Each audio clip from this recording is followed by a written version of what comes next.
ललिता जी।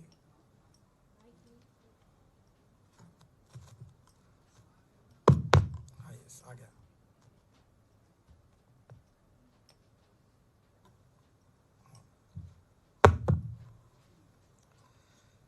सभी सम्माननीय रिस्पेक्टेबल जिन्होंने उद्योग व्यवसाय में अच्छा कार्य किया है, ऐसी सभी हमारी बहनें, विशेष रूप से सबसे पहले मैं आपके जीवन में जो सक्सेस मिला है उसके लिए आप सबको अभिनंदन करूंगा, आप सबको शुभेच्छाएं दूंगा। वैसे एक बात बहुत ज़रूरी है कि हमारे पास इंस्टीट्यूट ऑफ इंजीनियरिंग है, इंस्टीट्यूट ऑफ अलग अलग प्रकार की संस्थाएं हैं, पर we don't have institute of entrepreneurship. और एंटरप्रेन्योरशिप का संबंध सबसे ज़्यादा सक्सेस से होता है। नॉलेज जरूरी होता है, पर नॉलेज और रिसोर्सेस ये दोनों महत्वपूर्ण है, पर उससे ज़्यादा एंटरप्रेन्योरशिप ज़्यादा महत्वपूर्ण है। अभी मैं एग्रीकल्चर में काम करता हूँ, कॉमर्स ग्रेजुएट हूँ और मैंने एमबीए किया है, जबकि मुझे इंजीनियरिंग का कुछ समझता नहीं। पर मैं जब 95-2000 में मुंबई में था तो मुझे इंफ्रास्ट्रक्चर डेवलप करने का मौका मिला। तब 55 फ्लाईओवर्स और वर्ली बांद्रा सीलिंग प्रोजेक्ट और मुंबई पुणे एक्सप्रेस हाईवे, ये तीनों बनाने का मौका मिला। तो उसके कारण मुझे लोग समझ लगे कि मैं इंजीनियर हूँ। मैं वैसे इंजीनियर नहीं हूँ और इंजीनियरिंग का मुझे बहुत ज़्यादा नॉलेज भी नहीं है। अभी मुझे 2 डिलीट मिली और जो दोनों डिलीट मिली उसका संबंध कंस्ट्रक्शन से नहीं है, वो एग्रीकल्चर साइंस से है। क्योंकि एक शिरडी में राहुरी महात्मा फुले एग्रीकल्चर यूनिवर्सिटी है बहुत बड़ी, और दूसरे अकोला में पंजाब राव देशमुख एग्रीकल्चर यूनिवर्सिटी है, दोनों बहुत रिकॉग्नाइज है, बड़ी है। दोनों ने डिलीट दी और वो एग्रीकल्चर के लिए थी। तो कहीं ना कहीं मेरा ये मत बन गया है कि नॉलेज ये बहुत इम्पोर्टेंट है। Innovation, entrepreneurship, science, technology, research, skill and successful practices, we name it as knowledge, and conversion of knowledge into wealth is the future. तो knowledge is important और resources भी important है, पर knowledge और resources से भी important entrepreneurship है, ऐसा मेरा व्यक्तिगत मत है। अब मुझे टनल का समझता है, अभी मैंने 6 वर्ल्ड रिकॉर्ड किए हमारे यहाँ, तो उसका मैं बहुत एक्सपर्टाइज नहीं हूँ, पर मुझे मालूम है कि मैं थोड़ा सा इनोवेशन का समर्थ हो। एक बार मैं आसाम में गया था, अभी शायद आसाम से भी आपके यहाँ बहनें आई हैं, तो एक माजोली आइलैंड है, तो वो सर्बानंद सोनोवाल जो चीफ मिनिस्टर थे, उनके प्रचार के लिए कॉन्स्टिट्यूंसी में गया। तो मैं हेलीकॉप्टर में बैठा था, तो मुझे कह रहे थे कि ये ब्रह्मपुत्रा में माजोली आइलैंड को ब्रिज से जोड़ दो। तो मैं बोला ये तो समुद्र है, क्या बात करते हो, ये संभव नहीं है। तो उन्होंने कहा, बोलते बोलते मुझे थोड़ा सा ब्लैकमेल किया। बोले आपने मुझे पार्टी में लाया, मैं मुख्यमंत्री हूँ, आप नहीं चाहते कि मैं चुनाव जीतूँ, तो बोले आप ये नहीं करोगे तो मैं चुनाव नहीं जीत पाऊँगा। तो मैं सोचता रहा, और आखिर जब पब्लिक मीटिंग में गया तो मैंने डिक्लेयर कर दिया कि ये फ्लाईओवर मैं आया बनाऊँगा। और जब आया तब मैंने हमारे इंजीनियर्स को बुलाया, तो उन्होंने कहा इसकी कीमत 6000 करोड़ है। तो उतने में मलेशिया और सिंगापुर में एक टेक्नोलॉजी डेवलप हुई कि distance between the 2 peer, India में जो मेट्रो बनती है, फ्लाईओवर बनता है, तो डिस्टेंस बिटवीन 2 पियर हमारे यहाँ मैक्सिमम 30 मीटर होता है। तो वहाँ 120 मीटर उन्होंने डिज़ाइन तैयार किया था। तो रवि सिन्हा करके मुंबई आईआईटी के इंचार्ज थे, उनके इसमें मैंने 6-7 अधिकारी को लेकर मलेशिया और सिंगापुर भेजा, और बाद में टेक्नोलॉजी मैंने एक्सेप्ट की है। अभी काफ़ी काम उस पर हो रहा है।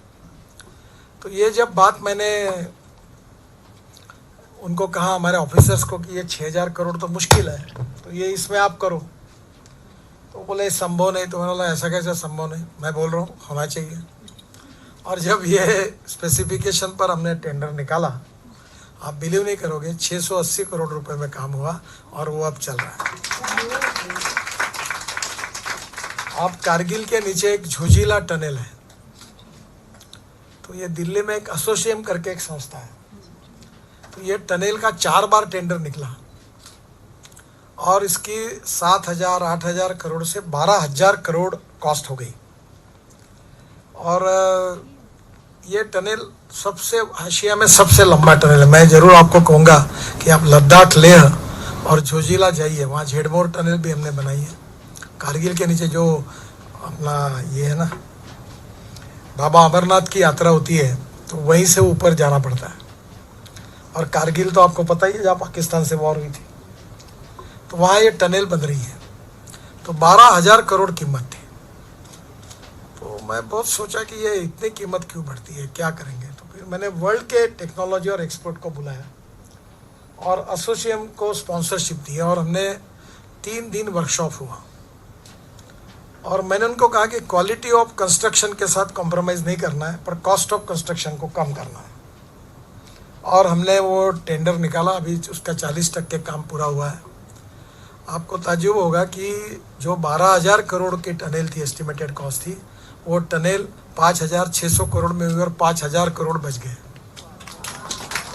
तो ये कहीं ना कहीं कोई अच्छी बात, टेक्नोलॉजी वाले लोग हैं, रिसोर्सेस भी है, पर परस्यू करने के लिए पीछे लगकर अगर हम करने की स्ट्रांग, मैं कभी कभी कहता हूँ कि your strong political will and entrepreneurship is very important.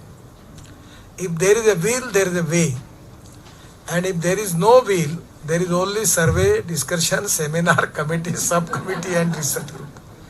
विद्वान लोग इसी में समय खराब करते हैं।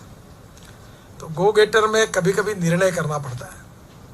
और रिसोर्सेस के बारे में भी मैं आपको कहूँगा, क्योंकि मेरा एग्जाम्पल आप ऐसा है कि मैं लाखों करोड़ में बात करता हूँ, और जब मैं 50,000, 1 लाख, 2 लाख करोड़ की बात करता हूँ प्रोजेक्ट की, अब मैं अभी बोल रहा हूँ कि इस साल में 5 लाख करोड़ के रोड बनाऊंगा, तो कोई भी आदमी पॉलिटिशियन पे तो वैसे ही विश्वास नहीं रखता। The credibility of politician is so diluted कि कभी कभी लगता है कि ये गप मार देते होंगे। तो मीडिया वालों को कहता हूँ 8 साल से कि तुम मेरी एक एक बात को लिख लेना, और नहीं हुई तो ब्रेकिंग न्यूज़ लगा देना, ये झूठ। तो अभी मुझे कोई पैसे की कमी नहीं, और मेरा 2 लाख करोड़ का बजट है और 3 लाख करोड़ मैं खड़े करता हूँ। मैं जब ये मुंबई में ये प्रोजेक्ट बना रहा था, तीनों वर्ली बांद्रा मुंबई पुणे हाईवे 55 फ्लाईओवर्स, तो मेरे पास 5 करोड़ रुपए थे। और मैंने एक MSRDC करके एक संस्था स्थापन की कि बाहर से पैसा मिले, कोई दे नहीं रहा था। तो ये नेपियन सी रोड पर इसका ऑफिस है। कभी आप तो मुंबई जाती होंगे, नेपियन सी रोड पर वो पार्क है ना, प्रियदर्शनी पार्क के बाजू में, जहाँ अभी कोस्टल हाईवे आ रहा है। तो वहाँ एक एस्बेस्टस शीट का ऑफिस था। तो मैंने कहा यार, ये मैं लाखों करोड़ की बात करता हूँ, पैसे मांग रहा हूँ, ये ऑफिस अच्छा नहीं लगता, ये एस्बेस्टस शीट के बाजू में ऐसी आड़ी एक सीट लगा दो, ताकि लोगों के ध्यान में ना आए कि हम ये शीट के अंदर बैठे हैं, और उसका अच्छा इंटीरियर बना दो। तब मैं ऐसे ही गया अनेक जगह पर, कैपिटल मार्केट में गया, इधर पहले वो टेंडर निकला था, तब धीरू भाई अंबानी थे, तो उनका लोएस्ट टेंडर था, तो 3600 करोड़ का है, आज के 40,000 करोड़ होंगे। तो वो टेंडर आने के बाद मैंने कहा कि ये बहुत ज़्यादा होता है, मेरे हिसाब से 1800 करोड़ की कीमत है, और ये दुगनी इन्होंने कोट की है।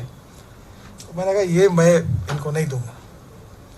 तो काफ़ी बाल ठाकरे थे, हमारे मुख्यमंत्री थे, सब नाराज़ हो गए, सब बोले जब नियम से वो लोएस्ट है तो आप क्यों नहीं दे रहे।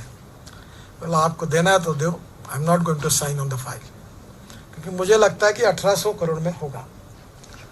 तो मुझे मुंबई पुणे एक्सप्रेस हाईवे की बात कर रहा हूँ। तो उसके बाद में वो टेंडर काफ़ी कंट्रोवर्सी हुई, और आखिर मैंने नहीं बोला तो धीरू भाई बहुत नाराज हुए मेरे ऊपर, वो टेंडर रिजेक्ट हुआ।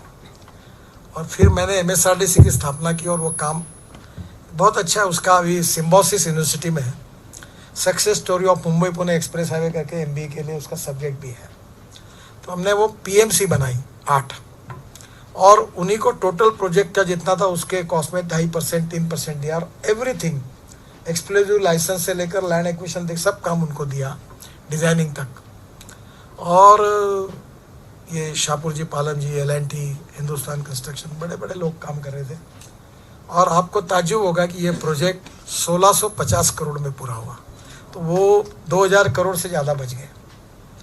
फिर फ्लाईओवर 1800 करोड़ के थे उस समय के, मुंबई के 55, तो 3-4 कैंसिल हुए, तो वो प्रोजेक्ट 900 करोड़ में हुए।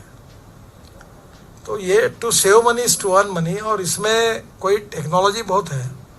तो पहली बात तो ऐसी है कि fast track decision making process, collective team work इस बहुत कठिन है, और महिलाओं में तो और कठिन होता है, ऐसा मैंने सुना है। आई डोंट नो, मैं कहने कहूँगा, क्योंकि ऐसा कहा जाता है कि किसी के खुशी में और सक्सेस में शामिल होना थोड़ा कठिन होता है, किसी के दुख और दर्द में शामिल होना बड़ा आसान होता है, क्योंकि अपने आजू बाजू वाला कोई व्यक्ति सक्सेस मिला तो बड़ी मुश्किल होती है। तो टीम वर्क में अपने लोगों को साथ में लेना बहुत कठिन होता है।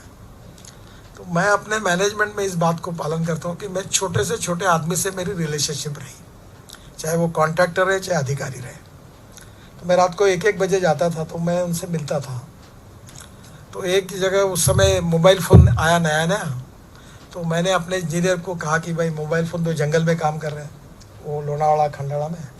तो हमारे फाइनेंस मिनिस्ट्री ने कहा नो, आप मोबाइल फ़ोन यूज़ नहीं कर सकते और ख़रीद नहीं सकते। फिर मैंने खुद खरीद करके वो उसको एग्जीक्यूटिव इंजीनियर को फ़ोन दिया। उसको बड़ा अच्छा लगा, उसके आंखों में आंसू आए कि देखो इन्होंने मुझे दिया। तो मैथमेटिक्स में एक सिद्धांत होता है, ए नाम के व्यक्ति ने ए स्क्वायर काम किया और बी नाम के व्यक्ति ने बी स्क्वायर काम किया, तो total work is a square plus b square. But when a and b comes together, thinks together and works together, a plus b bracket में स्क्वायर, इसका जवाब आता है a square plus b square plus twice a b. And this twice a b is a result of collective team spirit. तो ये बहुत important है कि आपको एक अच्छी बात मैं बताऊंगा कि अपने स्टारबक्स, उनके एक जीवनी आत्मचरित्र था, तो मैंने बीच में वो पढ़ा था, तो मैं अपने लड़कों को भी बताता कि ये ध्यान में रखो। तो एक उनकी माँ नर्स थी और पिताजी ट्रक ड्राइवर थे, और वो एक कॉफ़ी शॉप में नौकरी करने लगे, और धीरे धीरे वहाँ से करते करते अब उनकी 16,000-18,000 स्टारबक्स की पूरे वर्ल्ड में ये हुई। उनका सियाटल में शायद ऑफिस भी है। मैं अमेरिका गया था तो मैंने वो बिल्डिंग देखी थी। तो उन्होंने उसमें एक अच्छी बात लिखी है कि जब तुमको खुशी होती है, जब तुमको सक्सेस मिलता है, तो उसका आनंद केवल आपको अगर होता होगा तो वो खुशी और सक्सेस मीनिंगलेस है। पर जब तुमको सक्सेस मिलता है, बड़ा खुशी होती है, तो तुमसे ज़्यादा तुम्हारे जो सहयोगी है, जो तुम्हारे साथ काम कर रहे हैं, उनको उसका जब आनंद होता है, तो दैट इज़ मोर इम्पॉर्टेंट। तो ये हमारी जो टीम होती है, अहंकार और आत्मविश्वास, 2 शब्दों में अंतर है। आत्मविश्वास होना चाहिए, पॉजिटिविटी होनी चाहिए, सेल्फ कॉन्फिडेंस होना चाहिए, पर ईगो नहीं होना चाहिए, अहंकार नहीं होना चाहिए। पैसे का अहंकार होता है, नॉलेज का अहंकार होता है, सत्ता का अहंकार होता है, संपत्ति का होता है, कहीं अपने में सौंदर्य होगा तो उसका अहंकार होता है कि मैं ऐसी हूँ, मैं ऐसी हूँ। ये आई मी माई सेल्फ वाली बात जो होती है, तो कभी ना कभी हमें हमारे इसमें काम करते समय पॉजिटिविटी के साथ, सेल्फ कॉन्फिडेंस के साथ हम लोगों के टीम वर्क बनाएं। और ये टीम वर्क बनने में respect should not be demanded, it should be commanded. If you deserve for it, you will get it. मैं अभी तक अपना कटआउट नहीं लगाया, मैंने न किसी गले में हार डाला।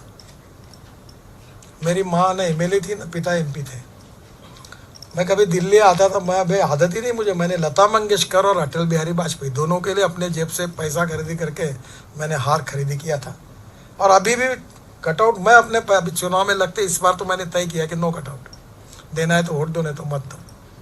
तो मुझे ये विश्वास है कि अगर आप अच्छा काम करोगे तो लोग आपके साथ रहते हैं। तो कटआउट लगाने से कितना भी कोई नेता नहीं बनता। मैं बीजेपी का अध्यक्ष बनकर, अभी आप मुझे दिल्ली मालूम नहीं, दिल्ली में मुझे एयरपोर्ट मालूम है, धौला कुआं में मैं अटकता था तो मैंने पहले वो काम करा लिया यहाँ ये रोड पर। तो रोज़ मैं यहाँ से अपने घर जाता था, तो रोज़ सुबह आता था, सप्ताह में 4 बार सुबह आके 1 घंटा गाड़ी में बैठता था। तो मुझे एक बार मैंने बुलाया अधिकारी को कि ये धौला कुआं, सर ये हमारा रोड नहीं है। मतलब कहाँ है अपना रोड है? बोला अपना ब्रिज शुरू होता है वहाँ से अपना गुड़गांव की तरफ जाने वाला रोड शुरू होता है। तो मैंने बोला ये कैसे होगा? नहीं सर ये डीडीए करेगा। मैंने बोला ये डीडीए करेगा? सर हमारे पास नहीं है। ऐसा लाओ फाइल इधर, ये ताज पैलेस तक रोड को डिक्लेयर कर दो एनएच करके, लाओ फाइल इधर। मैंने डिक्लेयर कर दिया। और वो मिलिट्री से जगह लेते लेते बहुत पापड़ पेलने पड़े हैं, और वो मुश्किल से अभी भी वो डिज़ाइन गलत हुआ है। रोड के बीच में से मेट्रो चली गई, रोड डिवाइड कर दिया, आपको तकलीफ होती है क्योंकि मिलिट्री वालों ने जगह नहीं दी। तो अभी वो थोड़ा हुआ है, अभी एक पुलिस स्टेशन उड़ाना है यहाँ का, वो हो गया है काम। वहाँ थोड़ा सा जाम लगता है। तो वो फिर आया कि पुलिस स्टेशन तो अपने क्षेत्र में नहीं आता। मैं बोला ठीक है उधर एनएच को बढ़ा दो। If there is a will, you can find out the way out. Positivity, strong political will, and your commitment, it will resolve your problem. तो मुझे लगता है कि आप लोगों का ये जो सक्सेस है बहुत अच्छा है। अभी हमारे देश में, मैं एमएसएमई का मंत्री था जब ये हमारे बोर्ड में थी, टोटल देश में हमारे ग्रोथ में एमएसएमई का कंट्रीब्यूशन 30% है और हमारा एक्सपोर्ट 40% है। अभी मेरा कुलकर्णी जी नहीं है, वो बहुत अच्छा, अभी मैं जो उनको एसएमएस आया था, वो लंदन में उनका क्या वनामृत फॉरेस्ट एसेंशियल, यस, उसका वो कुछ ओपन कर रही। तो अभी हमारा एक्सपोर्ट है 40% और अभी तक 11 करोड़ जॉब हमने दिए हैं। तो हमने उस समय तय किया था कि हम इकोनॉमी में 40% कंट्रीब्यूट करेंगे जीडीपी ग्रोथ में, और 40% का 60% एक्सपोर्ट करेंगे और नए 5 करोड़ जॉब क्रिएट करेंगे। अब इसमें आप लोगों को तो देखो, no philosophy can be taught to empty stomach. ये झूठ बात है कि पैसा कमाना चाहिए, उसमें कोई गलत बात नहीं है। हमारे देश में 47 के बाद सोशलिज्म, कम्युनिज्म, कैपिटलिज्म सब खत्म हो गए। रशिया में लाल झंडा रहा, चाइना में मैं गया था बीजेपी का प्रेसिडेंट करके, तो मुझे आश्चर्य लगा, वहाँ कोई लाल झंडे के अलावा कोई कम्युनिस्ट विचार नहीं था। जो नॉन रेसिडेंशियल चाइनीज़ थे उनकी इन्वेस्टमेंट आई, जो मंगोलियन थे, और उससे शांघाई और सब खड़ा हो गया और चाइना इकोनॉमी बढ़ गई। तो अभी वर्ल्ड में भी ऐसी इकोनॉमी चाहिए जो एम्प्लॉयमेंट जनरेट करने वाली है, वेल्थ क्रिएट करने वाली है, और जो निश्चित रूप से गरीबी दूर करने वाली है। तो एंटरप्रेन्योरशिप के सिवा कैपिटल इन्वेस्टमेंट नहीं आएगी, उद्योग शुरू नहीं होगा, और इन्वेस्टमेंट और उद्योग नहीं होगा तो रोजगार निर्माण नहीं होगा, और रोजगार निर्माण नहीं होगा तो गरीबी दूर नहीं होगी। So you are not only wealth creator, you are the employment creator. मैंने एक बार, हमारे एक मिहान करके प्रोजेक्ट है, तो इंटरनेशनल एयरपोर्ट भी है वहाँ, उसमें काफ़ी, तो मैंने अभी तक 7 साल में 58,000 लोगों को वहाँ नौकरी, वहाँ सब बड़ी आईटी कंपनीज आई थी, लाई मैंने। तो मैंने एक बार कहा था कि कोई 500 करोड़ का इन्वेस्टमेंट अगर लाएगा तो मैं उसके पैर छूने के लिए तैयार हूँ। तो मीडिया वाले मुझे बोले ऐसा क्यों आप कह रहे हैं? मतलब 500 करोड़ से मेरे यहाँ गरीबों के घर के कम से कम 15-20 हज़ार लड़कों को रोजगार मिलेगा।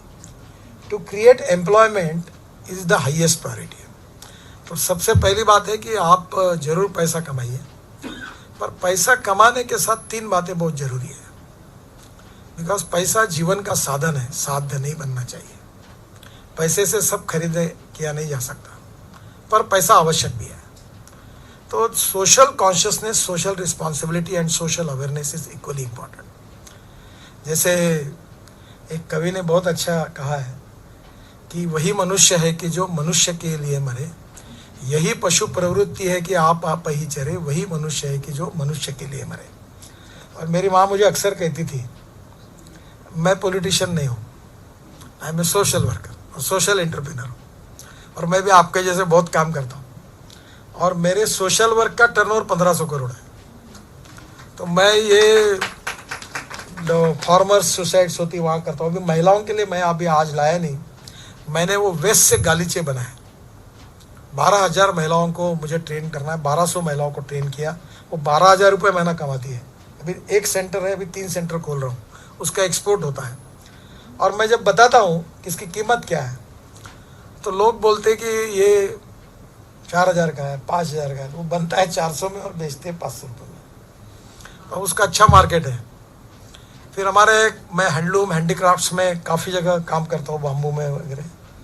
तो हमारे एक विभा गुप्ता करके है, आप कभी वर्धा आइए, वर्धा में उन्होंने गांधी जी के इसमें काफ़ी अच्छा काम कर दिया।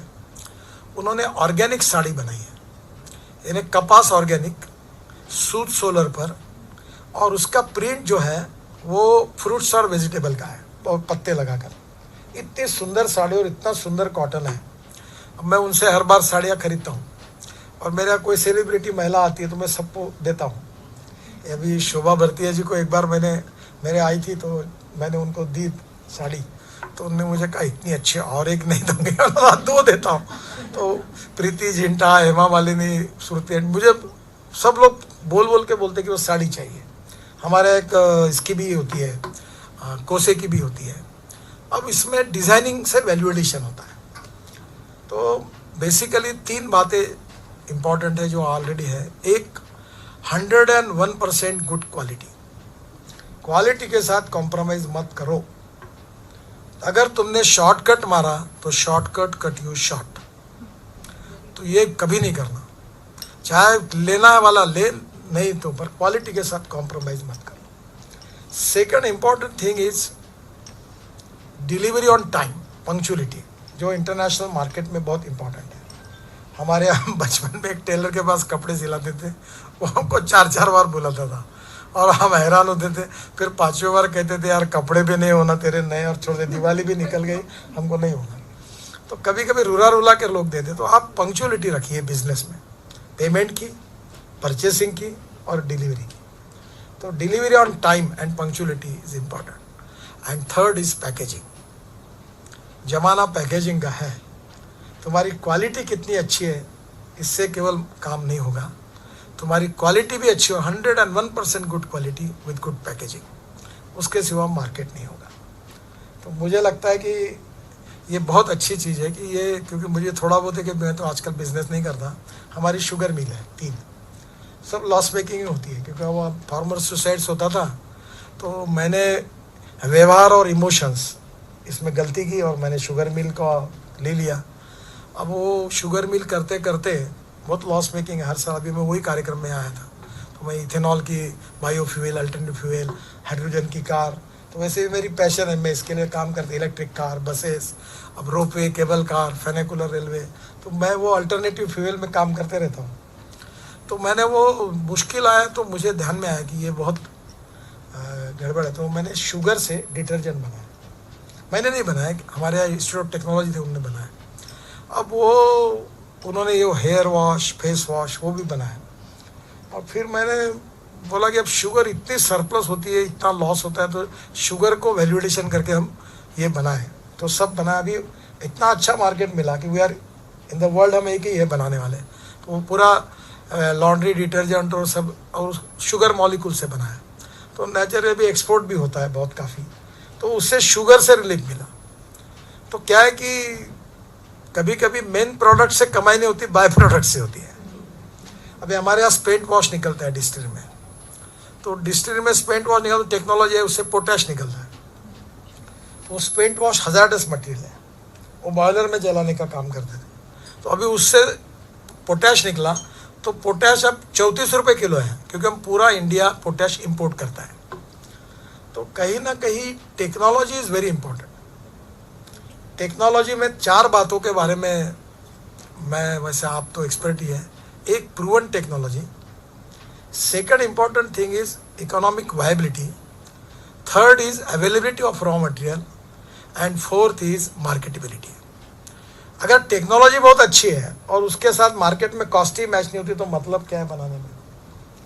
अभी एक जन मेरे पास आया था, आप सब डायमंड पहनती है, तो वो मुझे बता रहा था कि मेरे यहाँ कार्बन डाइऑक्साइड होता है और वो राइस हस से हम लोग सिलिकॉन बनाते हैं, तो वहाँ ग्राफाइट निकलता है।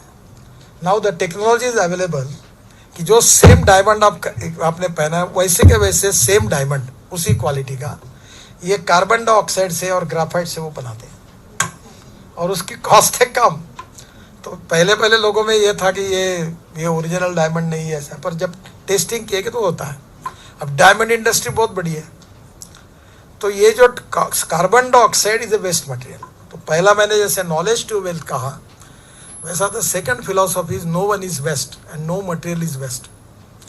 It is depending upon the appropriate technology and appropriate vision of the leadership that you can convert waste into wealth. No material is waste.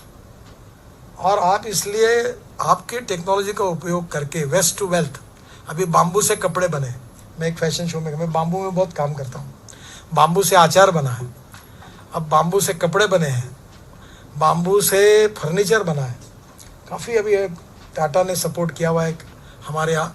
अभी ये जो मालदीव में एक होटल का पूरा इंटीरियर बाम्बू से बना है. अभी मैं बाम्बू के इसमें बहुत काम करता हूँ. अभी अब ताज मानसिंह में जाइए, मचान करके रेस्टोरेंट है, उसका पूरा इंटीरियर बाम्बू से है, कितना बढ़िया है. तो जो ऐसे मटेरियल्स है जो सस्ते भी है, वो उसका काफ़ी उपयोग हो सकता है. और डिज़ाइनिंग ये बहुत इम्पोर्टेंट है. मैं अभी नाम नहीं लेता हूँ, पर हिंदुस्तान के दो मशहूर ऑटोमोबाइल मैन्युफैक्चरर थे, बड़े हैं, क्योंकि नाम लेने से फिर कोई ऐसा ना हो कोई और न्यूज़ उल्टी दिल्टी छाप देता है. तो मैंने उनको कहा, देखो तुम्हारे गाड़ी में हॉर्न छोड़कर सब बजता है, मैं ट्रांसपोर्ट मंत्री हूँ, तुम कॉस्ट सेंट्रिक हो, क्वालिटी सेंट्रिक बनो. और मैंने एक को कहा कि तुम्हारा है दूसरे जगह प्रदेश में, वहाँ का लाओ प्लेटफॉर्म, उसके ऊपर ये बनाओ. अब आपको बता दो परिस्थिति हो गई कि उन्होंने कॉस्ट सेंट्रिक के बजाय क्वालिटी सेंट्रिक बनी. अब उनका वॉल्यूम बढ़ गया और उनका सेल बढ़ गया और वेटिंग लिस्ट शुरू हुई. तो कहीं ना कहीं गरीब आदमी को भी आज वो ब्लैक एंड व्हाइट टीवी नहीं खरीदता, चॉइस इज कलर टीवी.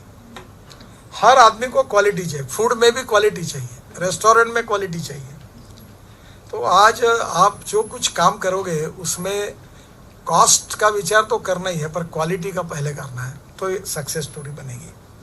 और इसलिए अब हिंदुस्तान की हम लोग अभी $5 ट्रिलियन की इकोनॉमी बनाने की बात प्राइम मिनिस्टर कहते हैं.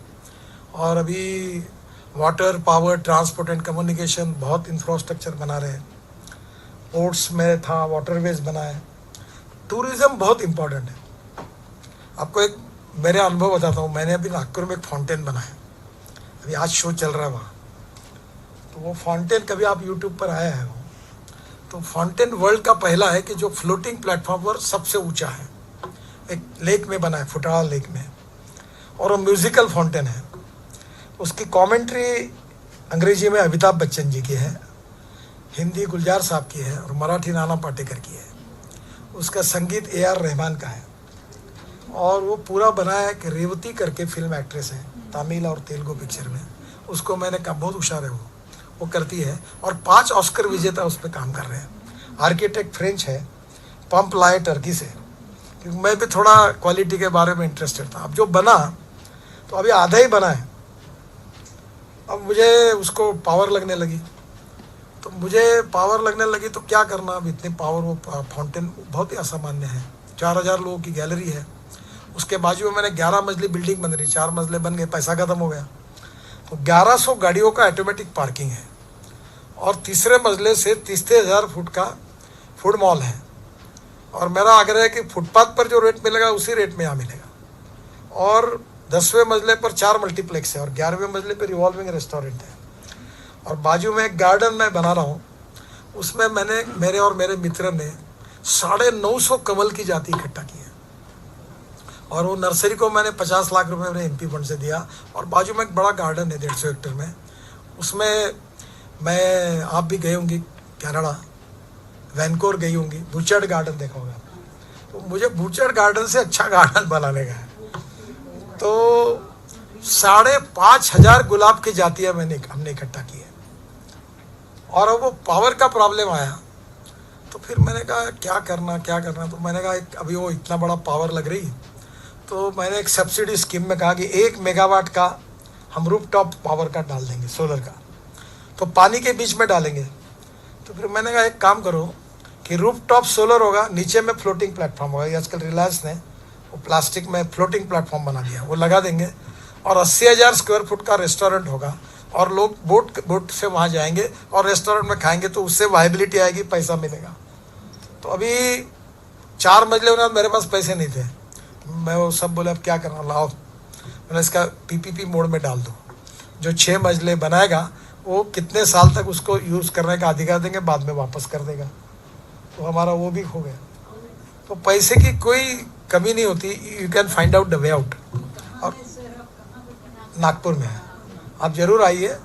अभी तो फुकट में दिखाते लोग, रोज 10-10 हज़ार लोग 2 शो में फुकट हो रहे हैं। तो कल वो अपने हिमाजी की लड़की है ईशा देवल भी एक बार आई थी, कल राज ठाकरे परसों आए थे। हाँ जरूर आइए, कोई problem. Nagpur is the best city. हम लोग टाइगर कैपिटल है। हमारे 350 किलोमीटर पर 350 टाइगर है। और ताड़ोबा जरूर आइए। और हम ऑरेंज सिटी भी है, और अब फाउंटेन सिटी भी हो गई। तो ये इसमें टूरिज्म बढ़ा है। अभी मैं लद्दाख और लेह के गवर्नर मेरे पास आए थे, तो पहाड़ पर लोग रहते हैं, तो वो डीजल की गाड़ी से घूम घूम के जाते हैं। तो एक स्टार्टअप ने बनाया था फेनिकुलर रेल। अभी मैं 206 प्रोजेक्ट रोप वे, केबल कार और फेनिकुलर रेलवे के बना रहा हूँ। मैं बंगलोर था, तो बंगलोर ट्रैफिक जाम पूरा। तो अभी मैंने चीफ मिनिस्टर को कहा कि मैं तुमको हवा में चलने वाली डबल डेकर बस चला देता हूँ, तो ऊपर ये चलेगी 200 लोग। तो मैं वो प्रोजेक्ट वहाँ कर रहा हूँ। 50,000 करोड़ के काम बंगलोर के लिए कर रहा हूँ। मैं दिल्ली के आजू बाजू में केवल 60,000 करोड़ के रोड बना रहा हूँ। तो अभी इतना ट्रैफिक जाम के प्रॉब्लम है, आप सब लोग भुगत रहे हैं, पर 2 साल के बाद थोड़ा रिलीफ मिलेगा। पर हिंदुस्तान में एक एक्सपर्टाइज है, पॉपुलेशन ग्रोथ और ऑटोमोबाइल ग्रोथ। मुझे लगा कि फ्लाईओवर बनाए मुंबई में तो प्रॉब्लम सॉल्व होगा, और बढ़ गया, गाड़ियाँ बढ़ गई। तो मुझे ऐसा लगता है कि टूरिज्म इज ए सेक्टर, वहाँ बहुत पोटेंशियल है। हमारे देश में 70 लाख सेल्फ हेल्प ग्रुप है महिलाओं के। और मैं आखिर में आपको एक ही रिक्वेस्ट करूँगा, we have 124 aspirant districts which are socially, economically, educationally backward. मैं उन डिस्ट्रिक्ट में काम करता हूँ, 1200 स्कूल चलाता हूँ। मैं उस ट्रस्ट का चेयरमैन हूँ, एकल विद्यालय। वहाँ ऐसी स्थिति है कि वो नमक के बजाय लाल चिटिया खाते, इतनी बेकार स्थिति है। हमारे 1200 टीचर हैं। तो ये जो एस्पिरेंट डिस्ट्रिक्ट है, जो सोशली, इकोनॉमिकली, एजुकेशनली बैकवर्ड है, वहाँ आपके नॉलेज का, आपके इन्वेस्टमेंट का, आपके टेक्नोलॉजी का, वहाँ के रॉ मटेरियल को यूज़ करके, जो फॉरेस्ट बेस्ड इंडस्ट्री होगी, जो एग्रो बेस्ड इंडस्ट्री होगी, वहाँ अगर कुछ आप इनिशिएटिव कर काम कर सकेंगे तो अभी भी वो इम्बैलेंस है। हमारा टोटल ग्रोथ रेट में 52 to 56% सर्विस सेक्टर से आता है, 24% मैन्युफैक्चरिंग सेक्टर से आता है, और 8 to 12% केवल एग्रीकल्चर, रूरल और ट्राइबल से आता है। और हमारी एक समय 80% पॉपुलेशन गांव में रहती थी, और आज हमारी स्थिति ऐसी है कि हमारी 65% पॉपुलेशन गांव में रहती है, किसान है, और हमारा उसका इनकम 12% है। तो ये जो मिसमैच है, इसको दूर किए बिना हिंदुस्तान की सक्सेस स्टोरी नहीं बन सकती। So we need to diversification of industry and capital towards rural, agriculture and tribal sector, the people who are socially, economically, educationally backward. ये आप कुछ कर सके तो ज़रूर करिए। वैसे आप एंटरप्रेन्योर हैं, और मैं तो मानता हूँ एंटरप्रेन्योरशिप ही आवश्यक है। कोई नॉलेज नहीं, मेरे को कोई सिविल इंजीनियरिंग को नॉलेज नहीं है मेरे पास। सबसे बड़े हिंदुस्तान के 6 रिकॉर्ड वर्ल्ड में हो गए। मैं टनल, रोड, पब्लिक में मिस इंप्रेशन है कि I am one of the expert person who understand all engineering. तो मैं कभी कभी फायदा होता है कि अधिकारी मूर्ख नहीं बना सकते। पर मैं I don't have that knowledge. My strong political will and commitment is helping me, and that is only the most important strength for everything, either it is politics, business, industry, anywhere. Your strong political will, your commitment, your positivity, your teamwork, excellent teamwork, and your appropriate technology, you can make miracles. और हिंदुस्तान को आगे बढ़ाना है तो wealth creator बढ़ो, employment creator बनो, और देश का भी आगे उसके कारण जाएगा। यही इकोनॉमिक हमारी फिलॉसफी है। आप सब जरूर अच्छा काम करते रहिए। मेरी शुभकामनाएं। धन्यवाद।